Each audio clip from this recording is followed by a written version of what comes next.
Hello all Joshi foodie, अमन नगर की foodie, आप सभी को आपकी फ्रेंड एसके स्टाइल का प्यार वाला नमस्कार। Wish you very happy motivational Monday. आज मंडे है तो चलिए एक लाइन के साथ शुरुआत करते हैं। आवाज़ बुलंद करने से कोई नहीं सुनेगा, बुलंद करना है तो जनाब अपने हौसलों और अपनी सोच को बुलंद कीजिए तो अच्छे अच्छे सुनेंगे। तो चलिए इस लाइन के साथ शुरू करते हैं आज की कहानी। एक आदमी था, वो अपने जीवन से बहुत परेशान था। वो हमेशा अपने जीवन को कोसता ही रहता था कि उसको ऐसा जीवन क्यों है मिला। हमेशा रोना रोना रोना रोना, और इससे वो इतना परेशान था कि एक बार वो रोते रोते मंदिर में जाके पहुंच गया। और बहुत बड़ा भक्त था वो, अपने भगवान के सामने ज़ोर ज़ोर से रोने लगा कि मुझे ऐसा बेकार सा जन्म क्यों है आपने दिया। कुछ भी मेरे साथ अच्छा नहीं, सब मुझे लोग फालतू समझते हैं, मेरी तो कोई वैल्यू ही नहीं है, मुझे ऐसा जीवन दिया ही क्यों।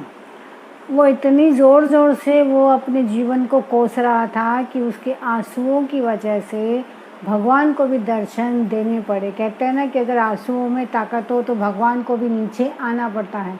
तो भगवान भी नीचे आए और उसको देख के उसका भक्त बड़ा खुश हुआ कि आज भगवान ने उसके दर्शन दिए हैं।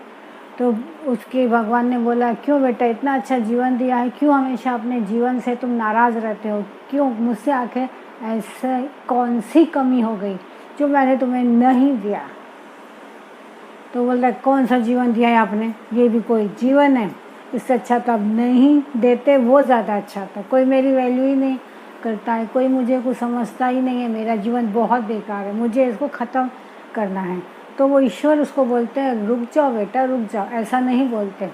और उसके हाथ में एक बेशकीमती हीरा देते हैं, लेकिन उसको कुछ बताते नहीं हैं।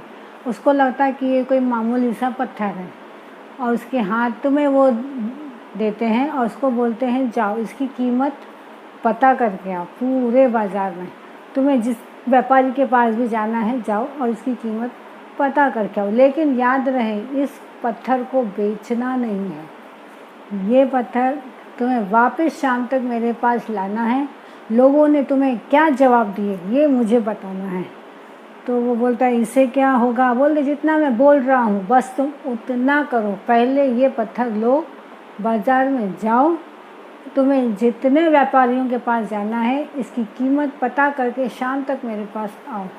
उसने बोला, ठीक है मालिक, जैसी आपकी मर्ज़ी। ये कह के वो बाज़ार की तरफ निकला। सबसे पहले उसको एक सब्ज़ी वाला मिला। उसने बोला, चलो सब्ज़ी वाले से पूछता हूँ। सब्ज़ी वाले को वो पत्थर दिखाता है।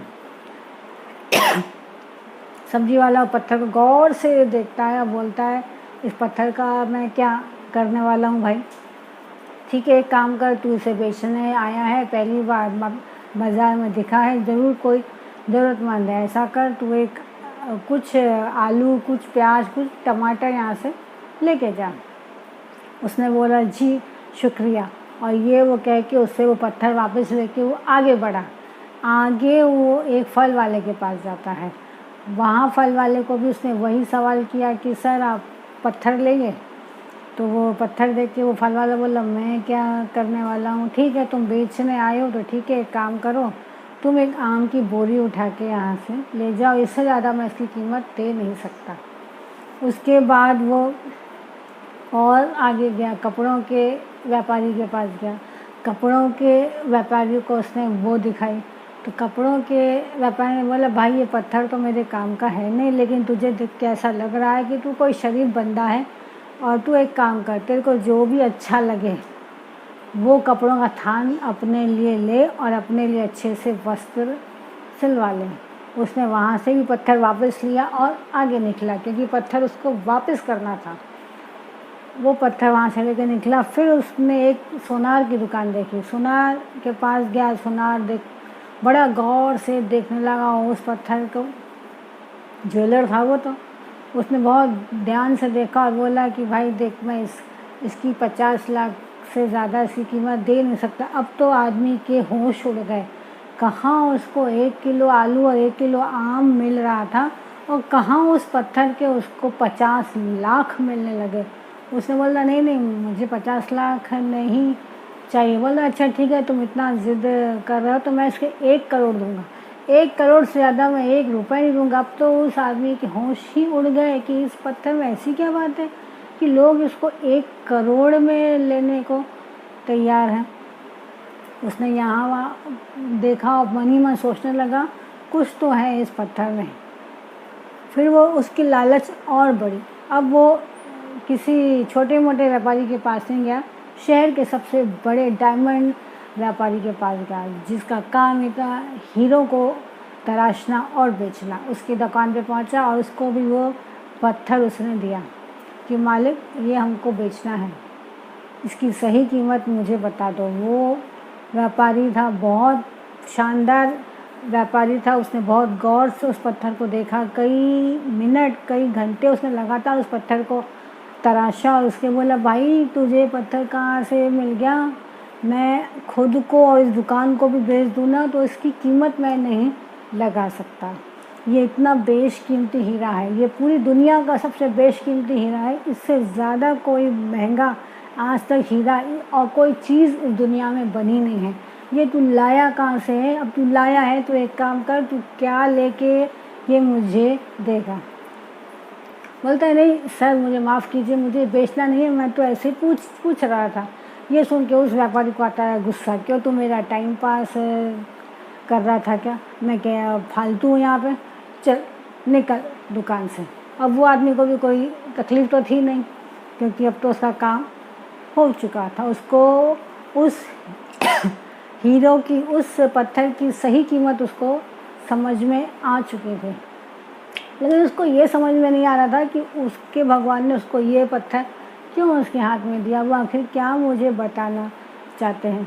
शाम हुई, शाम को भक्त अपने भगवान के सामने जाता है, उनके सामने हाथ जोड़ के खड़ा रहता है। इस बार उसकी आंखों में आंसू नहीं थे, कोई शिकायत नहीं थी, एक सवाल था कि आखिर ये पत्थर है क्या और मुझे क्यों दिया। भगवान आते हैं, उसकी व्याकुलता को देखते हैं और मुस्कुराते हैं, बोलते हैं बस क्या हुआ, पत्थर बिका? बोल तो उसने अब सारी बातें बताई कि ये आखिर है कौन सा पत्थर। आलू वाला इसको सिर्फ आलू ही था दे रहा, फल वाला सिर्फ इसके बदले आम ही था दे रहा, बोला तो इससे ज़्यादा इसकी कोई वैल्यू नहीं है। कपड़े वाला सिर्फ एक जोड़ी कपड़ा ही था मुझे दे रहा, पर हीरो के व्यापारी तो बोलता है इससे बेशकीमती कोई चीज़ ही नहीं है। तो बोलता है बेटा अभी भी तुम नहीं समझे कि ये क्या है? बोलता है ये जो बहुमूल्य हीरा है ना, बस यही तुम्हारा जीवन है। ये जीवन से ऊपर बहुमूल्य कोई है नहीं। जो तुम्हें मैंने दिया है और जो तुम्हारे हाथ पैर है, इससे ज़्यादा बेशकीमती हीरा कोई दुनिया में नहीं है। इसकी कोई कीमत लगा नहीं सकता और इसकी जिसने कदर नहीं की उसकी कदर कोई नहीं करता। तुम अपने जीवन को कोसते रहते हो, इसलिए तुम्हारा जीवन तुम्हें कोसता रहता है। और तुम इस दुनिया में डिफरेंट टाइप के लोग हैं, जैसे डिफरेंट तुम्हें व्यापारी मिले वैसे ही लोग तुम्हें डिफरेंट टाइप के थे मिले। तुम जिसके साथ मिले उसने तुम्हारी कीमत उतनी ही समझी। अगर उसकी कीमत सिर्फ 25 पैसे है तो तुम्हारी वो कीमत 100 रुपये कैसे लगाएगा?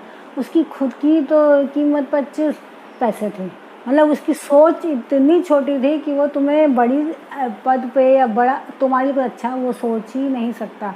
तो तुम जिस इंसान के साथ जैसा मिलोगे तुम्हारी सोच उतनी हाई होगी। अगर तुम नेगेटिव इंसान के आसपास रहोगे, नेगेटिव इंसान से ही मिलोगे और उससे अपनी राय लोगे तो वो तुम्हारे बारे में अपनी राय नेगेटिव ही बताएगा। वो तुम्हारे बारे में अच्छा कैसे बोल सकता है? क्योंकि उसकी खुद की थॉट तो नेगेटिव है। जब उसकी खुद की थॉट नेगेटिव है तो तुम्हें वो अच्छा दे कैसे सकता है? और तुम अगर किसी पहुँचे हुए तराशे हुए व्यक्ति के से मिलोगे जो बहुत ज़्यादा सक्सेस होगा उस हीरो के व्यापारी के साथ, तो वो तुम्हें तराशेगा और तुम्हारी जो रकम है वो तुम्हारी वैल्यू को और ज़्यादा बड़ा कर देगा। तो वो मेन चीज़ क्या है कि हम किससे मिलते हैं। तो हमेशा पॉजिटिव रहिए और हमेशा अपने आप को कभी कम मत आंकिए। अगर आपको ऐसा लगता है कि सब लोग आपको कोसते हैं, सब लोग आपके लिए उल्टा बोलते हैं, सब लोग आपके बारे में हमेशा बुरा ही बुरा सोचते हैं, तो इसमें गलती उनकी है, आपकी थोड़ी ना। उनकी जैसी सोच है वो आपके बारे में वैसा सोचते हैं। उनकी वैल्यू, उनकी सोच सिर्फ 25 पैसे जितनी है। अगर उनकी सोच 25 पैसे जितनी है, आलू के व्यापारी जितनी है, तो वो आपकी कीमत डायमंड के व्यापारी जैसी कैसे लगाएंगे। आप बशर्ते अगर आपको डायमंड जैसा चमकना है तो पहले तो आपको डायमंड जैसे व्यापारी के साथ अपने सरोकार बढ़ाने पड़ेंगे, मतलब जिसकी सोच हाई होगी, जो हमेशा दूसरों को आगे ही बढ़ाता होगा, तभी तो वो आपकी वैल्यू को बनाएगा ना। और यकीन मानिए हर इंसान के जीवन में एक डायमंड का व्यापारी आता ही है, और वो उसको ऐसा तराशता है कि जो कुछ समय तक एक फालतू सा पत्थर था वह बेशकीमती हीरा होता है, सिर्फ उस व्यापारी के छूने से, उसके सोच से, उसके असर से। तो ऐसे व्यापारी का अपने जीवन में इंतज़ार कीजिए और हमेशा पॉजिटिविटी से अपने कामों को करते रहिए, न कि अपने जीवन को हमेशा कोसते रहिए चंद लोगों की वजह से।